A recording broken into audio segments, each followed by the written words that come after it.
Shalom, selamat pagi. Puji dan syukur kepada Tuhan, kita semua dalam keadaan baik, senantiasa dalam penyertaan dan perlindungan Tuhan. Hari ini kita akan melanjutkan pembacaan firman Tuhan dari kitab Yosua pasal 9. Sebelumnya marilah sama-sama kita berdoa. Bapa kami yang di surga, terima kasih untuk penyertaan-Mu dan pertolongan-Mu dalam hidup kami. Sebentar lagi kami akan melanjutkan pembacaan firman-Mu. Biarlah melalui firman-Mu kami dapat semakin mengerti maksud hati-Mu, sehingga kami dapat terus bertumbuh di dalam Kristus dan berbuah yang manis untuk sesama kami. Amin. Yosua 9. Akal orang Gibeon. Ketika terdengar oleh raja-raja di sebelah barat sungai Yordan, di pegunungan, di daerah bukit dan sepanjang tepi pantai laut besar sampai ke seberang gunung Libanon, yakni raja-raja orang Het, orang Amori, orang Kanaan, orang Feris, orang Hewi dan orang Yebus. Bergabunglah mereka dengan Seya sekata untuk memerangi Yosua dan orang Israel.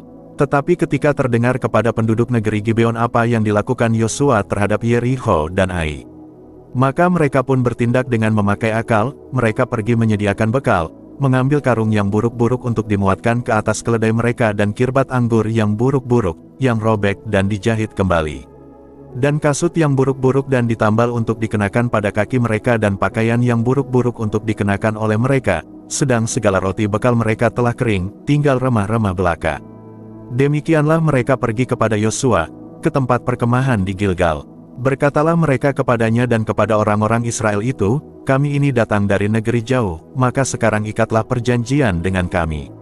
Tetapi berkatalah orang-orang Israel kepada orang-orang Hewi itu, barangkali kamu ini diam di tengah-tengah kami, bagaimana mungkin kami mengikat perjanjian dengan kamu? Lalu kata mereka kepada Yosua, kami ini hamba-hambamu. Tanya Yosua, siapakah kamu ini dan dari manakah kamu datang? Jawab mereka kepadanya, dari negeri yang sangat jauh hamba-hambamu ini datang karena nama Tuhan, Allahmu, sebab kami telah mendengar kabar tentang Dia, yakni segala yang dilakukannya di Mesir.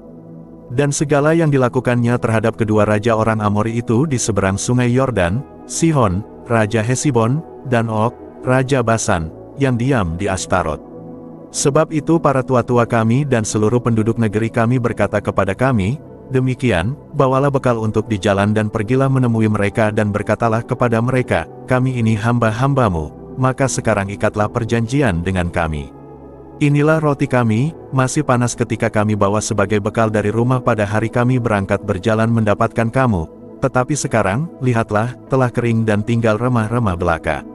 Inilah kirbat-kirbat anggur, yang masih baru ketika kami mengisinya, tetapi lihatlah, telah robek, dan inilah pakaian dan kasut kami, semuanya telah buruk-buruk karena perjalanan yang sangat jauh itu. Lalu orang-orang Israel mengambil bekal orang-orang itu, tetapi tidak meminta keputusan Tuhan. Maka Yosua mengadakan persahabatan dengan mereka dan mengikat perjanjian dengan mereka, bahwa ia akan membiarkan mereka hidup dan para pemimpin umat itu bersumpah kepada mereka. Tetapi setelah lewat 3 hari, sesudah orang Israel mengikat perjanjian dengan orang-orang itu, terdengarlah oleh mereka, bahwa orang-orang itu tinggal dekat mereka, bahkan diam di tengah-tengah mereka. Sebab orang Israel berangkat pergi dan pada hari ketiga sampai ke kota-kota orang-orang itu, adapun kota-kota itu ialah Gibeon, Kefira, Birot dan Kiryat Yearim. Orang Israel tidak menewaskan, sebab para pemimpin umat telah bersumpah kepada mereka demi Tuhan, Allah Israel. Lalu bersungut-sungutlah segenap umat kepada para pemimpin. Berkatalah pemimpin-pemimpin itu kepada seluruh umat, kami telah bersumpah kepada mereka demi Tuhan, Allah Israel, oleh sebab itu kita tidak dapat mengusik mereka. Beginilah akan kita perlakukan mereka, membiarkan mereka hidup, supaya kita jangan tertimpa murka karena sumpah yang telah kita ikrarkan itu kepada mereka. Lagi kata para pemimpin kepada mereka, biarlah mereka hidup. Maka mereka pun dijadikan tukang belah kayu dan tukang timba air untuk segenap umat, seperti yang ditetapkan oleh para pemimpin mengenai mereka. Lalu Yosua memanggil mereka dan berkata kepada mereka, demikian, mengapa kamu menipu kami dengan berkata, kami ini tinggal sangat jauh daripada kamu, padahal kamu diam di tengah-tengah kami. Oleh sebab itu, terkutuklah kamu dan tak putus-putusnya kamu menjadi hamba, tukang belah kayu dan tukang timba air untuk rumah Allahku.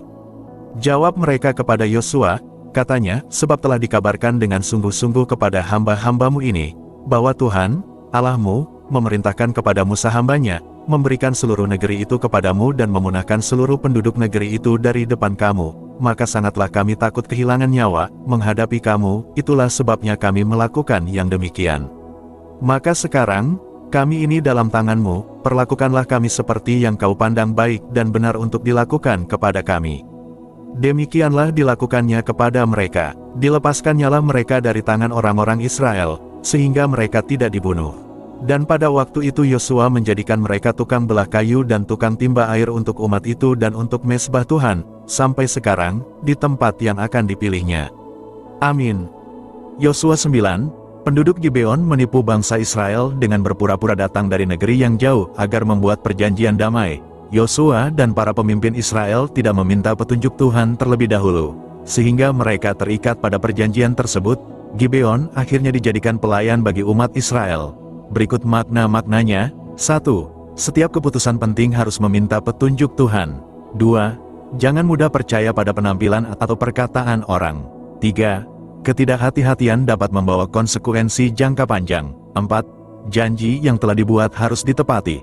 5. Tuhan tetap dapat memakai keadaan yang keliru untuk menggenapi rencananya. Kesimpulan, Yosua pasal 9 mengajarkan bahwa kebijaksanaan berasal dari Tuhan. Karena itu, setiap keputusan perlu diambil dengan doa dan pertimbangan yang benar, serta disertai kesetiaan untuk menepati komitmen yang telah dibuat. Demikian pembacaan firman Tuhan beserta maknanya untuk hari ini. Sampai berjumpa lagi besok. Tuhan Yesus senantiasa memberkati kita semua. Amin.